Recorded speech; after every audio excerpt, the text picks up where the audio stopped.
Welcome to this event in the 2020 Portobello Book Festival. My name is May Shaw and I'm a member of the organising group.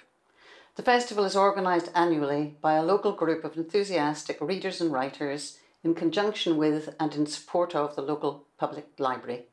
Books featured can be found at the Portobello Bookshop. I would like to thank today's contributors for their willingness to participate in this reconfigured festival. Thank you for joining us and we hope you enjoy it. Hello and welcome to the 2020 Portobello Book Festival. And my name is Louise Kelly and I'm one of the organising committee of the Portobello Book Festival. And this event I'm really pleased to be talking to an author who's participated in the Portobello Book Festival before. She's been a reader at our opening night events and chaired sessions with other authors. But I'm delighted to be welcoming her today to talk about her debut novel, Friend Me. Sheila Averbuch, welcome. Thank you. Thank you. Sheila is a former tech journalist. She's interviewed billionaires, hackers and would-be Mars colonists and is a 2019 Scottish Book Trust Award holder. She's a professional writer whose work relies on using social media to promote organisations and business. She's also, first and foremost, I think, a human being who's trying to claim her own sanity and steer two young adults' offspring through life where social media is just ever present. So she's the ideal person to speak today on the topic of social and anti-social media. The specific reason we invited you to speak, though, is that you've got a debut children's novel out in whose title is Friend Me, and that's going to be released in November 2020. That's right. I've read the book many times actually, and to my mind, it really distills that dilemma that we face, where we have tech with so many useful functions, but at the same time, tech and online life pose so many ethical and psychological challenges for us. So, as a way of kind of starting to discuss what social media means for us, I wonder if you would like to just tell us about the story that's in your novel. Thanks, Louise. Friend Me is about a bullied girl called Roisin whose bully has quite a horrible accident, and Roisin starts to worry that her new best friend, who she's only met online, could be responsible. So it's got lots of twists and lots of tech in it, obviously social media, cyberbullying, but it's also kind of got a near future vibe. So there's AI, there's bullet trains, there's a robotic cat, as you know, because you read it. Yeah. So yeah, Roisin's got a lot of social media and phone stuff in her life and other tech. Yeah. So this is obviously something which interests an adult audience, parents, etc. But why do you think this is an important theme to put in a book that's directed towards children? I suppose that as you say, I've got two teenagers of my own, and I mean, as you said, I've been working as a technology journalist for 25 years. I've been trying to write for children for a long time, but Friend Me is the first time that I've tried to combine my tech journalist life with writing for kids, and I think that's maybe that's the reason why it found a publisher, is because tween life and children's life has become so technologized. And I grew up in the 70s and 80s, and the biggest thing people were complaining about then was television. But television's more of it's a passive medium. You're drinking in entertainment, but with social media and phones, this is what worries me. We've got highly addictive social media apps. We've got highly addictive actual devices. I mean, this is my phone. I am really never without my phone. And if we as adults can't quite control our compulsion to pick up these things or to check on Facebook, then why are we giving them to our kids? And that's what I really wanted to explore, especially now in 2020. Yeah, and I think you do explore some of the real dangers and real challenges for that. But you managed to write a book that's not saccharine in any way, but you managed to sort of deal with really tough issues and come out with a kind of constructive and hopeful kind of outcome. So what is how did you go about this, about sort of tackling difficult topics poses problems for authors at any point, but tackling things where you know the audience is young. How did you go about tackling your method for tackling difficult topics? So by difficult, are you talking about the bullying aspect or more the social media kind of? Well, both compulsion? actually. They Yes. both, I think, they've got an equal footing in the book. I suppose what fascinated me when I started to write this was, well, there was a day when I went into my son's bedroom and it was his best friend's birthday, and I said, why don't you ring him, give him a call? And it was like I had suggested something unnatural, this aversion to making a phone call, which is now, been well researched and well documented. Why are, people between, 10 and 15 much more likely to text or much more likely to send a message than to have a phone call? And that kind of got me thinking, like, if that's possible, then, I know our kids are taught in school about stranger danger and cyber safety and things like that, but you could, the two things kept connected in my head, and I thought, well, you could have an entire relationship with someone quite genuinely via your phone, because it's almost unnatural to do it by voice. So to answer your question, I guess I wasn't trying to I wasn't setting out to tackle a difficult topic, but these things started to come together with my head. If it's totally possible to have a relationship with a friend only on your phone, and in the case of Roisin in Friend Me, she becomes really close to Haley, who she meets online. What kind of person would become incredibly dependent on an online friend? And that's kind of started how I started thinking about bullying.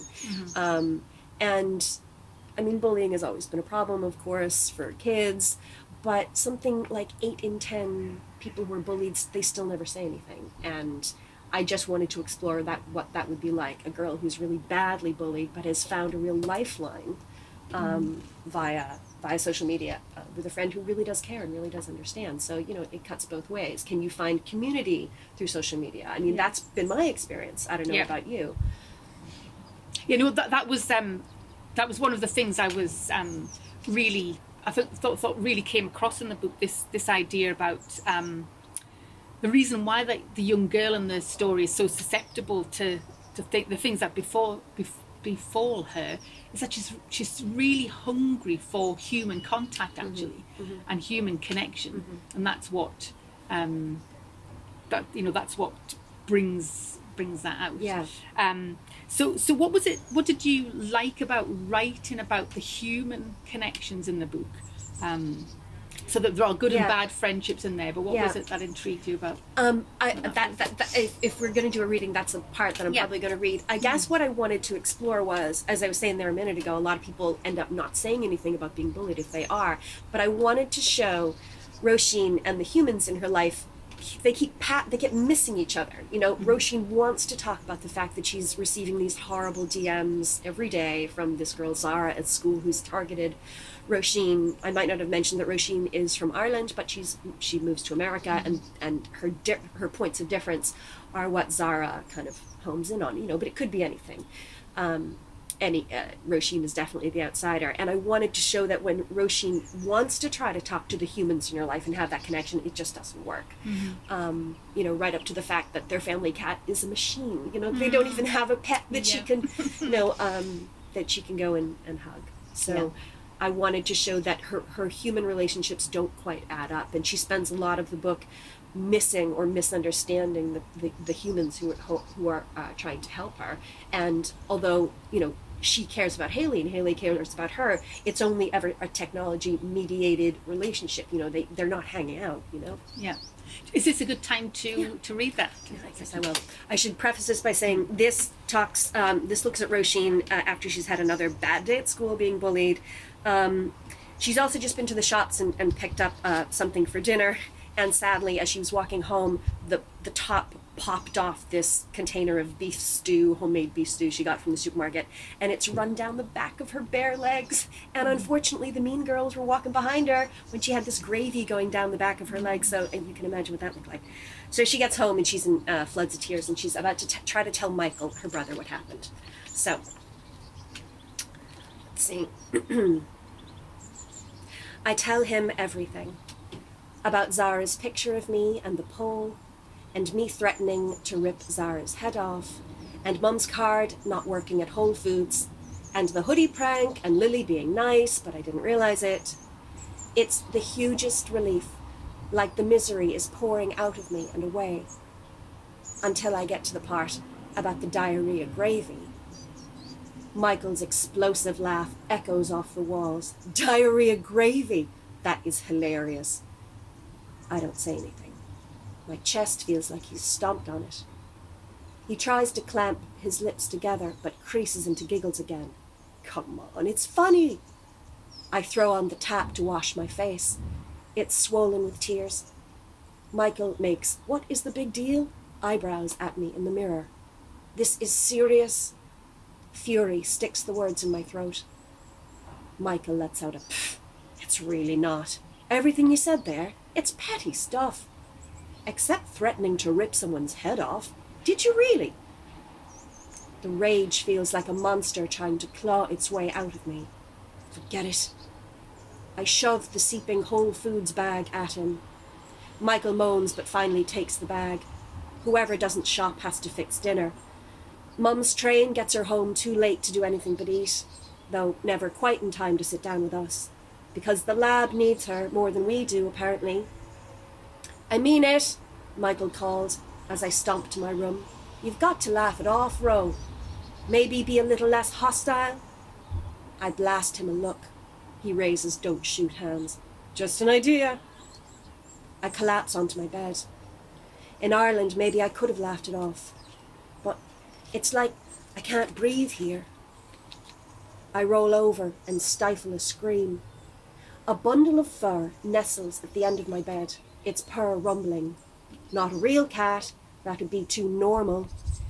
It's Fred from Mum's lab, one of her feline robotic engagement devices. They're cuddly robots meant for nursing homes, for lonely old people, which is the saddest thing I've ever heard. Its rising, falling back, the eerie, simulated breathing makes me want to chuck it against the wall. I dig for the off switch on its belly and kick it away. Oh, the feel of the fur, too real. I thought Fred was real when I was small, till the night I found Mum in the kitchen ripping off its fur. Oh, that metal skeleton, like a kitty cat Terminator, gave me nightmares for years. Mum keeps leaving it in my room though, hoping I'll interact with it. God help me if I'm ever that desperate for a friend. Oh, poor Roisin! Yes, indeed. But you really, I mean, I think that's a brilliant piece for getting across that sort of heartbreak of somebody who's just been catapulted into another world. Yeah. So, do you want to say a little bit about why you wanted to write about someone who was transplanted from? And that girl obviously was from Ireland, transported to America. So, I suppose. I mean, there's so many fantastic books about for middle grade and YA about kids being bullied, and it's the bully always picks on something about them in regards to them not fitting in. And when you are relocating to a new school in a new country, you are really the ultimate outsider. And I remember, I have to say, there was a boy who came to our high school, now 1980s, this is a long time ago, and he was from Norway or something. His dad was big in electronics, and he came to our school, and his name, I can't remember what his name was, but it was some like Nordic sounding name. His name was different. Nobody could say his name right. Like Roisin, nobody gets her name right. They call her Roisin. Mm-hmm. And his clothes weren't right. He sounded different. No, I don't remember him being bullied, but I just remember how he stuck out like a sore thumb. And particularly, he kind of wore the same thing to school every day. And that's something that happens to Roisin, because in his school, everybody wore school uniforms, as you do in the UK and Ireland, but that's not the case. And when I started thinking about this boy that I remembered from our high school, and thinking, oh, there are so many ways in which if you're a transplant, they're going to pick a bully is really going to home in on what you wear, what you eat, what you sound like, your voice. So yeah, I just that was a good way to, you know how they say when you're writing when you're writing a main character, just make things hard for them, and then throw them in a hole, and then throw rocks at them in the hole. I thought, well, this is, you know, if she was from another country, that'd be the worst. Yeah, no, that's and in that passage there, we heard Roisin's brother, but also there was reference to the mum who works in tech. Yeah. So there was quite a lot of interesting aspects to that. I thought the idea that we had a mum who was working in, you know, an ordinary person basically working in this futuristic world, and a mum who is a good woman. She's not the kind of weird science boffin that you often get in kind of sci-fi. So I wonder if that would be a good way to talk about some of the positive aspects of tech. So this woman is working in a field where she believes she's doing good. So do you want to explore a little bit that idea of in my mind, Roisin's mum is working at a robotics lab attached to MIT in Massachusetts, fictional. Her dad is back in Ireland, also working in AI in a lab inside a university. And this idea of the robotic cat, that's actually a thing. They're called therapeutic robots. Now, you could discuss this on whether it's Roisin says, "Oh my God, that's the saddest thing I've ever heard." But when you have an increasingly aging population, and loads and loads of people in their 80s and 90s, if they're home alone without an animal, or they can't actually take care of an animal, there's real research to show that these therapeutic robots give them something to care for. They pat them. And before, there were robots in nursing homes, especially with people who really are towards the end of their life, or they're suffering from dementia. They give them, baby dolls to hold and dress. That's happened to people in my family. So, I mean, I know you work in psychology. I haven't, so I don't know what that is, what that connection is that people can make with something that isn't actually real. I mean, is that a thing? Yeah, we do see. We see. There are just certain features of animals that animals will bond with. If you've got fur, they'll cuddle it. Yeah. So that is, there's, and I think you really sort of use psychology well in the book. I think you do delve into that, and so they're the kind of the more outlandish aspects of AI and thing that are in the book. But there are also, what would you see are the advantages of using social media and online life in your life as a writer, even? There is nothing better than finding people who are like you, know? I love Twitter because with just a hashtag, you can find people who care about and are following the same thing you do. As you know, part of what I do in my day job is I'm a social media manager for a book prize. And that's all about building community around something that people care about. So this book prize is for historical fiction, the Walter Scott Prize for historical fiction. And when I train people to use social media as well, and I always say, if you want to understand how it works, the bright side of social media,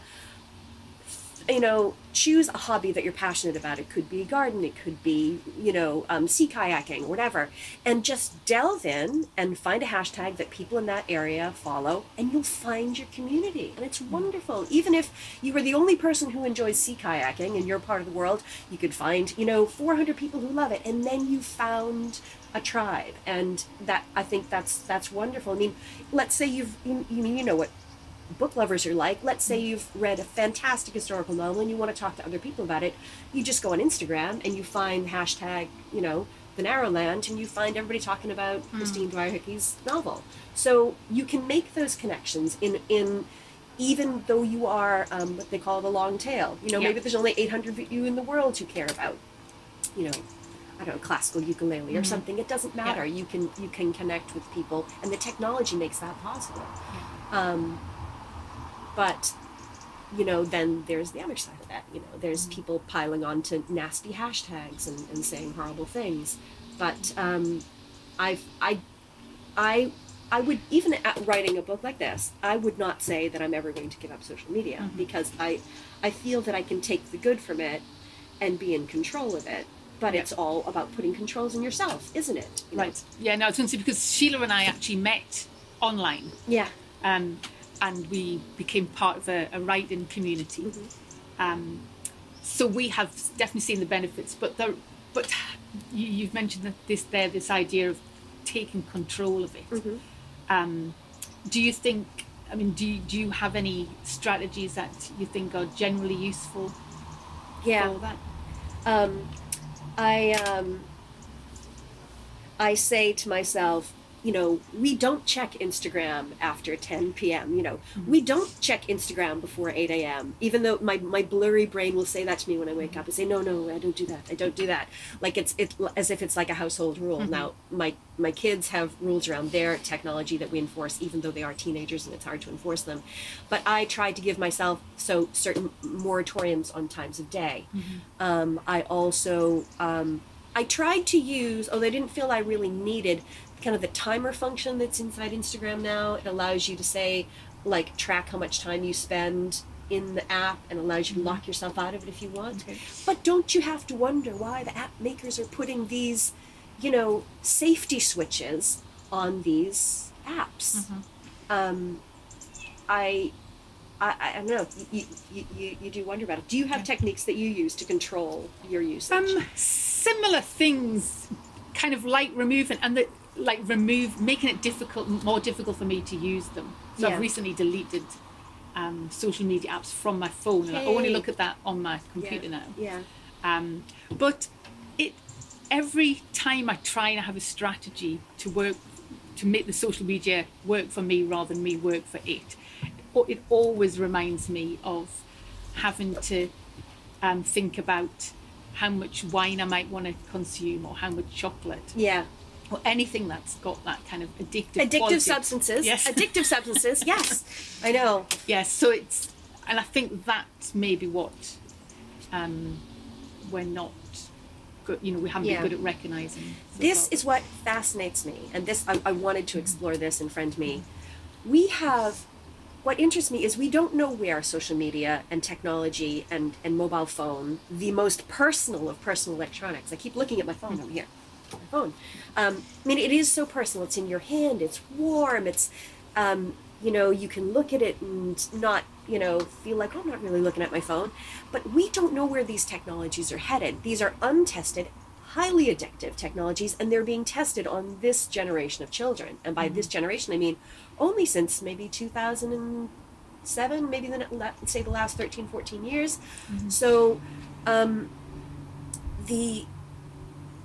question is where it's going to end. And, you know, we wouldn't encourage children to enjoy a refreshing cigarette. You know, we wouldn't hand them an ice cold, delicious beer, you know, because that, even though adults can find some enjoyment in these things, it's a consensual experience of an addictive substance. Whereas this, I mean, how many times have you seen babies playing with daddy's iPhone or mummy's iPad? I mean, all the time. Yet, I mean, as someone said, Steve Jobs, rest his soul, he got up on stage and he'd say, you know, this is the most fantastic thing ever. But when somebody asked him, do your children use the iPad? And he said, no, my children, you know, we have limits on the technology they're allowed to use. So why are the Silicon Valley executives who developed the most highly addictive aspects of social media apps, who developed the most Moorish devices, why are they sending their kids to Silicon Valley schools where no electronics are allowed of any kind? You know? Is there a total ban from them on allowing their children to use these things? One of them said, well, it's because, you know, my 11-year-old doesn't know who she is yet, and I don't want her to be told who she is via Instagram. We could talk about face tuning. We could talk about unreal, you know, images of girls on Instagram, but you don't have to look too hard to find that. You were the one who was telling me about some software that can prettify. Yes, prettify. You make your teeth whiter, make your, you know, body tune your waist to make it look smaller. Now, I remember being 12 and 13, and it was hard enough, you know, looking at your skin saying, is my skin supposed to be this rough? Shouldn't it be smoother? You know, like, you know, why am I suddenly feel like why is my body so weird? It used to be X and now it's neither here nor there. But imagine all that with, the Kardashians on your feet as well. It's just... I know. It's going to be difficult to decide whether we're going to face tune this video before it goes out. Oh, right. Yeah, public. I know. But, and then also some face tuning is by default you are tuned. So I don't know what... Do you use a MacBook? So this is the MacBook that we're doing this on. I think it may actually be beautifying us even now, I was, the book that I'm writing now looks at, using AI and face filters to make you look and feel more beautiful. But if that becomes your default, then what is real? What is not real? Yeah, well, the that merging of life, the online, the digital and the analog lives really kind of features strongly, I think, in here, and poses those questions about where the boundary is. I mean, it's clearly over the period of the COVID epidemic, we've all got used to living online more and conducting our family relationships with people at a distance. So that kind of thing is, it seems like it's here to stay. It's very hard to avoid that. Have you heard of skin hunger? No. That's just wanting to hug people again. You and I, when we say hello, we often have a hug. We haven't had a hug in a long time now. Yeah. And it's that feel. I mean, that is the ultimate example of desire for human connection. We can't, not allowed to touch people anymore, not at the moment. But I think, so I wonder, is COVID and everything that we've gone through, those of us who are lucky to not be sick and to be able to isolate safely, are we going to come out of this with a totally different relationship with technology? Like, are we all going to be loving Zoom after this, or are we all going to be like, please, no more Zoom, just meet me for a coffee? Yeah, I wonder. Don't know. Yeah, that's what I think we'll. I think there'll be a lot of discussion about that as we progress. The thinking about human connections in the story, there are lots of points of kind of high peril and real emotional turmoil for the child, and I've read the book. I read the book during its sort of creation, various early drafts, so I know the story really well, and I know kind of a lot of. I knew all of the twists and turns and surprises, and still, when I read the book for this, I reread it before this interview. I cried. Cried at the end, great. And I couldn't. I cried, and then I thought, "Oh, good, the crying bit's over." And then I cried again at the next bit. So, how does that come naturally to you? That being able to write when really tug at the emotional heartstrings of the reader. Before I got my fantastic and amazing agent Jennifer Loughran of Andrea Brown, she talks a lot online about what she wants to see in children's books that she represents, whether it's graphic novel, picture book, young adult, middle grade. And she said, if I'm reading your first 500 words, if you can make me feel something, then you're onto a winner. And I'm like, I can do that. This is one of when you're querying and you're looking for an agent and you're looking to get published, you pick up these clues and like, I can make you feel something.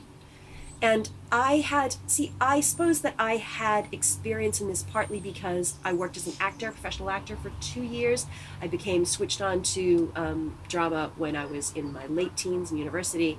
And I found that it came naturally to me to shed myself and get inside a character and then experience, read the dialogue as if these things were occurring to me just now, and getting right into character. And when you're right into character, you can't help but make, the observer or the reader feel something if you put that character through any kind of ordeal, So it's just down to the selection of what kind of ordeal you're going to show. And isn't the beginning of the book the hardest thing? Like, what is going to be my first scene? What is going to be my first chapter? Because how can you make a reader who's never seen your main character before feel something in the first few pages? That's really hard. But I guess I've always liked thrillers, though. I've always liked, you know, even Michael Crichton. I have delusions of being a middle grade Michael Crichton, except without T-Rex and with technology, and for middle grade. But like when the T-Rex is coming after them, like you really feel something, you know, the water on the dashboard. I love that. I love a thriller. And another thing that I'm trying to do as a writer for young people is get them to like books, full stop. Books can be exciting. You know, it's magical that just black words on a white page can make you feel anything. And I really think that reading is the best thing that you can do for getting your kids interested in reading is the best thing you could do for their futures. So yeah, there's a lot of studies now showing the increase in people's empathy the more they read fiction, and I think that's that can be a real advantage to stories like this, which really engage the emotions as well as the ideas. Yeah. Can we come back to empathy for a second? Let me think about this. So, do you know what flaming is? And flame wars? No. All right. So I've been a technology journalist since 1995, and in the early days of the internet, we had bulletin boards, we had message boards, where keyboard warriors would say something nasty to each other, and that was you were throwing a flame shooter at somebody else, and this has just never gone away, and is just blossomed into this nasty part of online life and social media, where people say horrible things to each other because they have, between them and the other human is, you know, a keyboard, a screen, miles of fiber optic cable, and they're never going to see me. So I can say, you know, I can say horrible things. And I think that empathy is at risk in our society now, because people are spending a lot of time on social media making snap decisions about what they think about things. You know, they're looking at a tweet, they're not reading a 1,000-word article, they're not investigating it, they're not saying, you know, what are the real facts here? And empathy doesn't get clicks. You know, what gets clicks is sensationalism and polarization and polarized discourse. And if we can all just have a little more empathy, that would be fantastic. And I mean, I've read to my kids since they were very little, and there was this great book called The Dark Lord, The Teenage Years, where the story, it's by Jamie, Jamie, I can't remember your last name, Jamie Thompson, I think, and it's about a mythical Dark Lord from Dungeons and Dragons type, you know, a Lord of the Rings type world, and he gets banished by the good wizard into the body of a teenage boy or a tween boy, and he tells everybody, I am the Dark Lord, but you know, he wakes up in a Tesco car park, and they just send him to social services because they don't know where he came from. And everybody thinks when he says he's the Dark Lord, he says, they think he's saying he's Dirk Lloyd. So they call him Dirk Lloyd. But anyway, at once, you know, the more that the Dark Lord lives in the human world, the more he starts to develop empathy. And at one stage, he says, I think I'm developing empathy. And my then kind of 8-year-old daughter said, what's empathy? And I'm like, okay, well, what's empathy? You know, when you kind of imagine what somebody else is feeling, and then you kind of feel it too. You know, you put yourself in their position. And then she said, is that what writers do? I'm like, yes, that is what writers do. Yeah. So it's all connected. Yeah, because, I mean, writing, there is a lot of emotional manipulation of the reader, but it's to that end of trying to make the connection. That's right. Yes. So I think this is where the difference That's right. is. So you've been talking already about reading a lot. Do you think that's an important part of your writing process? Yes. I remember reading a book by James Scott Bell called Plot and Structure, and he said, just stop reading this book right now and go read 8 books. And then once you've read 8 books all in a row, you will start to develop a sense of how plot works, how structure and story work. And I remember thinking, 8 books? Who's going to read 8 books? And this is, you know, 32-year-old me thinking, you know, I've worked as a journalist for 20 years. You know, I've been writing forever. Do I really need to go read lots? I mean, I know how to write, right? But it's not your instinct, right? Like, you know, you're a grown-up, you want to write for kids, you think, I'll just start writing for kids. Where's the reading in that, you know? But Oh, what an education it was. I think the first, it was Debbie Gliori who said to me, read, read, read, read, read, read, when I was asking her for some advice. Fantastic children's author and illustrator, Debbie Gliori. And so I just wandered into Blackwell's one day, went to the children's section and just started taking stuff off the shelves. And isn't it interesting, actually, how much of the children's sections are still filled with the classics? Yeah. There are so many new, fantastic books that are centered on a child's modern experience that are out there. So, and we typically, if we, as you say, the bookshops can often have more of the classics than you might expect, and the newspaper reviews spend very little time reviewing children's books. So how do you go about finding good children's books to read and to get into read to your children or read with your children? Ask a bookseller. You can ask a bookseller over the phone. You can call up, our local independent is the portobellobookshop.com. You ring them up on the phone, they'll give you advice. You know, you'll say, I'm trying to buy for a child who likes XYZ. Because if you're only getting your books at the same place that you buy your bananas and your toilet roll, you're just going to see, there's nobody there to help you. You know, you're just going to see David Walliams or whatever, the top 10, which is fine if it gets people reading, that's great, but there is more out there than Wimpy Kid and Gangsta Granny. You know, there is a lot more. So speak to your bookseller, and you can also check out hashtags online. There's hashtag Book Fairy, or maybe Book Fairy is when they drop books around, but you can always, even the major publishers like Penguin Random House, they have a hashtag hour where they just said, well, we're giving book recommendations, but ask a bookseller, ask a publisher. Yeah, good. And of course, social media. There are social media hashtags and things that really do create that community of readers, don't they? And advice. Yes, they do. Hashtag MGLit is one that you can follow, but start. I think I didn't just wander into Blackwell's, as I said that day. I started to find out what had won the awards, and I said to myself, I'm going to read every Newbery Award winner. Now, the Newbery might be better known in America and North America than it is here, but it's the biggest honor for a children's book, the John Newbery Award, Berry with one R. Like the Carnegie here. And I started reading them, and that's what really opened me up to the most amazing books. And that's where I discovered probably still my favorite children's book of all time, which is When You Reach Me by Rebecca Stead.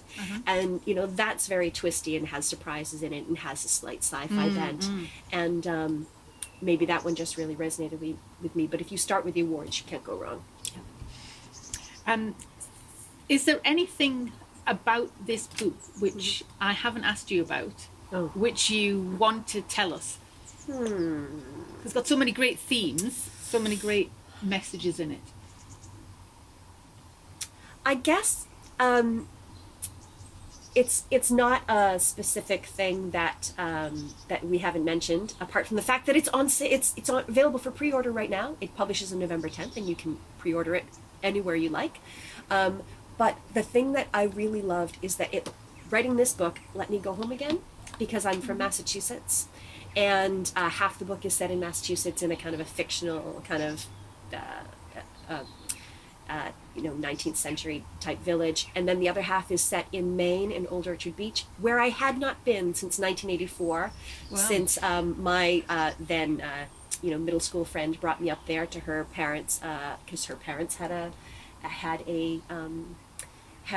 a bungalow, and I remember that feeling of being brought to this exciting kind of seaside place by your friend who knows stuff and you don't, as Lily does to Roisin in this. And I got to thank you, Scottish Book Trust and New Writers Award. Part of what I did with the grant money is I went on a research trip back to Old Orchard Beach, and last end of May, June, I was there, standing in Old Orchard Beach and eating lobster rolls and trying to say, okay, I'm going to pretend Roisin is here. So yeah, it just that it let me go home again, which I liked. So you actually physically went to the place. Yes, yeah. And so that's kind of the research and the environment of the book, the place. But what were the ways you went about researching the sort of preoccupations of the main characters in your book, the sort of the tweens and teens?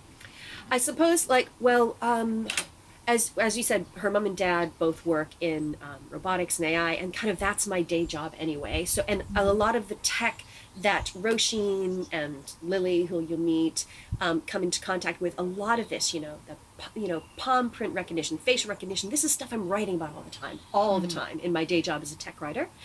And the other stuff, I read an awful lot about bullying. StopBullying.gov is a big organization in America.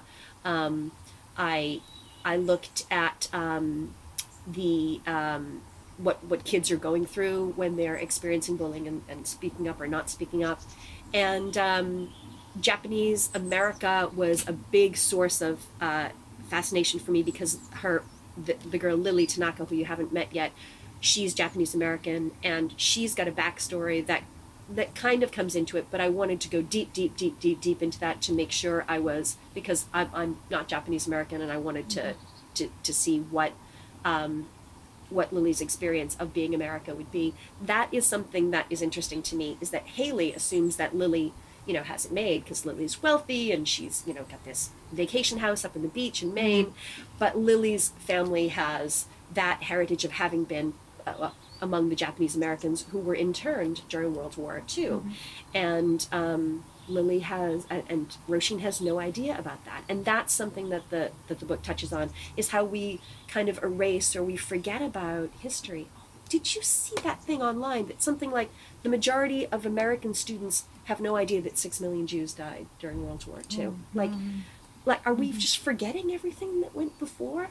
I studied American history and literature at Harvard, and history is very important to me, and to the extent possible, I want to drip tiny bits of it into my books if I can, without bashing anybody over the head with a history club. Yeah, no, you certainly didn't bash anything over the head. It's really subtly done. Yeah. But you clearly, you really got a feel for that experience of, the having had that, having a difficult history, or having to live in a society that's not naturally yours. So did you interview people who had been in those situations, or get sensitivity type readers?